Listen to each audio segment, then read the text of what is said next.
Hi, you're in the studio with Luke from GuitarIQ.com. A few weeks ago, the good folks over at One Control sent me an Agamidae Tail Loop to check out. In this video, we're going to do a few key things. We're going to look at what this unit is and what it does. We're going to look at how it works. I'm going to give you some of my feedback from having used this unit on my pedal board for the last few weeks, what I think about it. We're going to look at who I think this unit is perfect for, and hopefully answer the question whether or not you should have this on your pedal board. So what is the Agamidae Tail Loop and why is it useful? Well, you may have heard units like this referred to as true bypass loopers or pedal switchers, and the giveaway is really in the name. They allow you to switch different pedals in and out of your signal chain.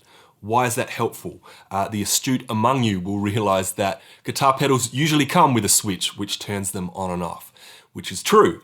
But if you're like most guitar players, your pedal board will probably be a mismatch of maybe a few pedals that you've had lying around from back in the day, maybe a couple of new pedals that you've just bought. Some of them might be active, some might be passive, some might be buffered, some might be true bypass. And all of these different pedals, depending on the way they're designed, the type of pedal they are, the quality of componentry used, can affect your tone in various ways, even when they're switched off. And that's the real key here. So what a true bypass looper or a pedal switcher allows you to do is take those pedals not being used completely out of your signal chain, so you get the cleanest possible run between your guitar and your amplifier with minimal tone suck or coloration from the pedals which aren't even being used. The secondary, probably slightly cooler function that's specific to the Agamidae Tail Loop is that it allows you to save different pedal presets. So what that means is you can switch different combinations of pedals on and off simultaneously. Probably the best way to explain that is just to head over to the pedal board cam and demonstrate how this works. So here we have my latest pedal board build that I've just finished completing in the last few weeks. As you can see from first glance, there is a fair bit going on here, and in the spirit of keeping this video relatively short and concise, I'm not going to do a full pedal board walkthrough here. So if you want an in-depth explanation with sound samples and all the rest of it, then that's certainly something I can look at in another video. For this video, I really just want to focus on the tail loop. That said, so you have some understanding of what you're looking at, I'll briefly explain what's going on. Here we have a buffer, and that splits the signal into two different channels. Our first channel is highlighted by everything in that nice purpley aubergine type color. We have a tuner, a compressor, a booster, a couple of drive pedals, a tremolo, and a delay.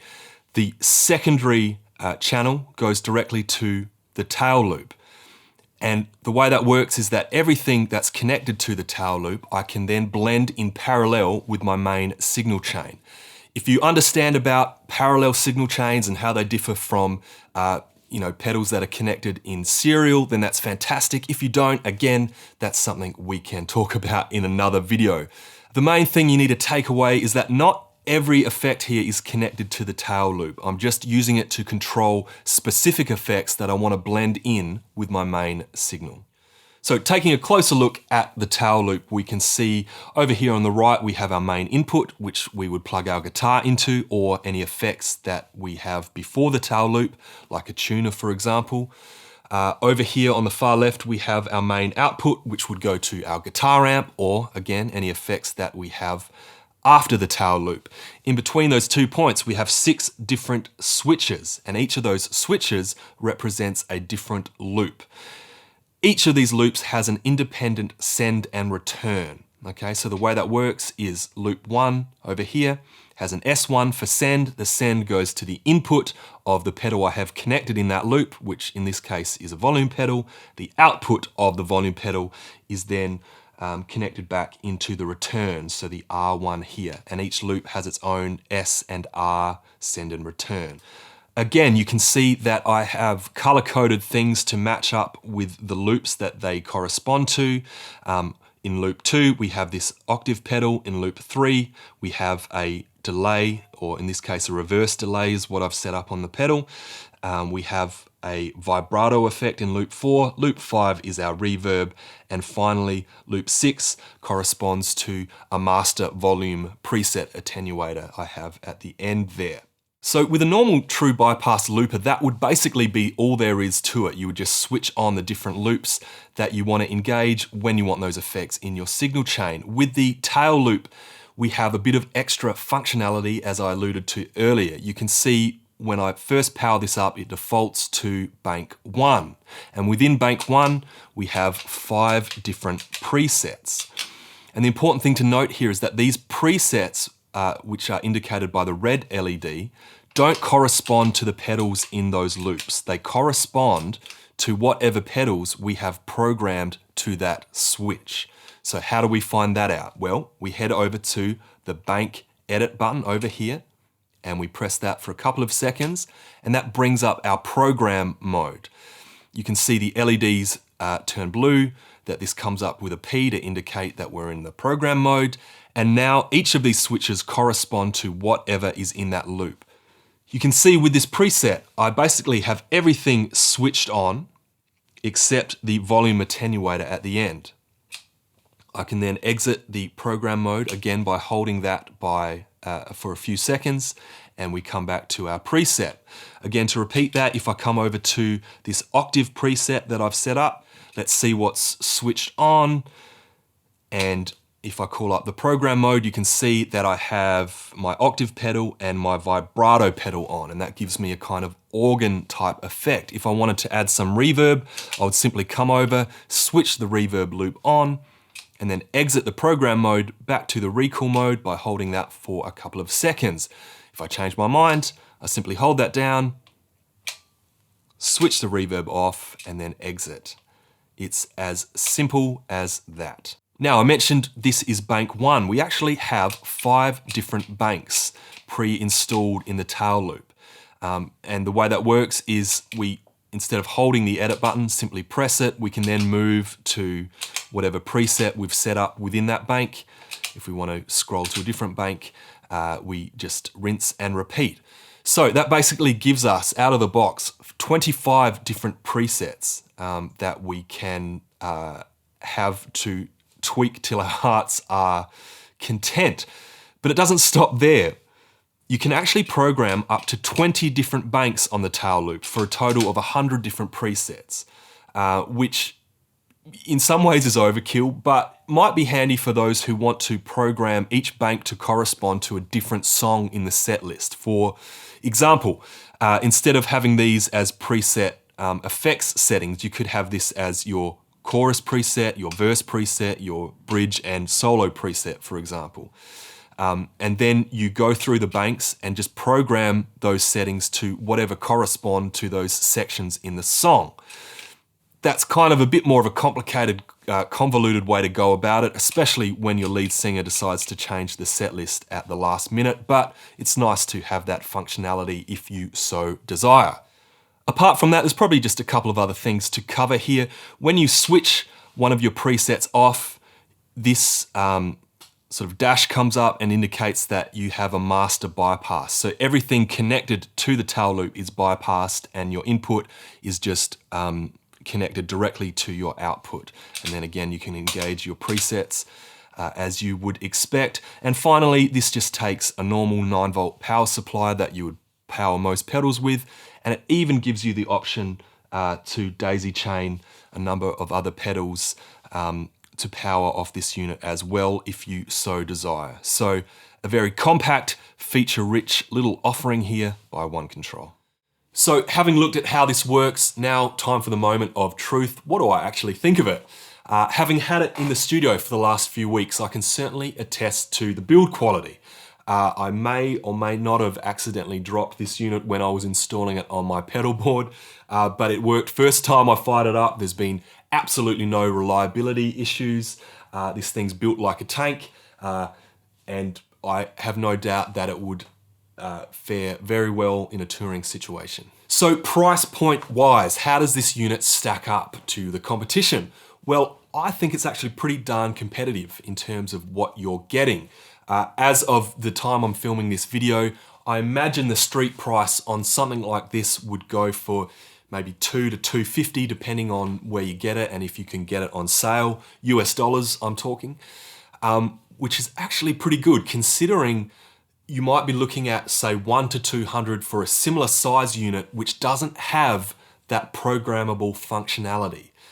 So if you can afford it, certainly forking out that little bit extra for the ability to save presets and different banks of effects is money well spent in my opinion. It certainly adds a whole new element of functionality to your pedal board. So aside from the build quality and the value for money that this unit represents, for me the biggest selling point is just how compact this thing is. It measures well under 40 centimeters in width. So given that most pedal boards in the small to medium range are gonna be about 40 to 60 centimeters, this thing could pretty much fit on almost anything, assuming that the depth works out with the particular pedals that you're using. Usually for something this compact, you would be expecting to compromise on something. Maybe you would be looking at something with less loops, or something which doesn't have that programmable functionality. So the fact that the tail loop has you covered on both fronts, given its size, represents a pretty unique option. And that leads me to probably the only friction point that I had when I was installing this unit on my pedal board. It's obviously designed for your standard straight or right-angled patch cables. Unfortunately, on my pedal board, as you saw earlier, I've used exclusively those pancake head slimline patch cables in order to fit so much in such a small space, which meant in some of the loops I actually wasn't able to plug them in side by side because they just didn't fit. So the workaround for me was ordering a number of those really slim line patch cables with the tiny heads, as you saw earlier, and now everything works fine. Again, that's not a deal breaker. It's just something to consider if you're thinking about getting this unit in terms of how it's all going to fit with the pedals you have and the cables that you're using. So with all that said and done, who is this unit for, and is this something you should be incorporating into your pedal board? Well, in my opinion, this is a perfect solution for someone who has a smaller to medium-sized pedal board. So by that I mean anywhere from say 4 to 8 pedals. If you only have 2 or 3 pedals, then any kind of pedal switching solution probably isn't going to provide a whole lot of benefit for you. That said, if you on the other spectrum have a massive pedal board of say 10 plus pedals, then unless you're using this unit like I am to just switch specific things, you might want to take a look at some of the more advanced offerings that are out there. One Control have a number of solutions, as well as a number of other brands that offer more loops and more functionality in terms of MIDI switching and in terms of reordering pedals to go into one another in different combinations, which is a very cool thing indeed. Obviously, you'd be looking at a lot more money for something like that, but if you have a massive pedal board, chances are you might consider that a worthwhile investment. Probably the biggest endorsement I can give this unit at the end of the day is the fact that I'm using it on my personal pedal board. So if you're looking for a sleek, compact, feature-rich unit that will clean up your signal chain and offer you some extra functionality in terms of switching, then the Agamidae Tail Loop is definitely something you should check out. Well, that's it for this video. Thank you so much for watching. If you're interested in the Tail Loop, I'll certainly leave a link to the One Control website in the description so you can check it out there for more information.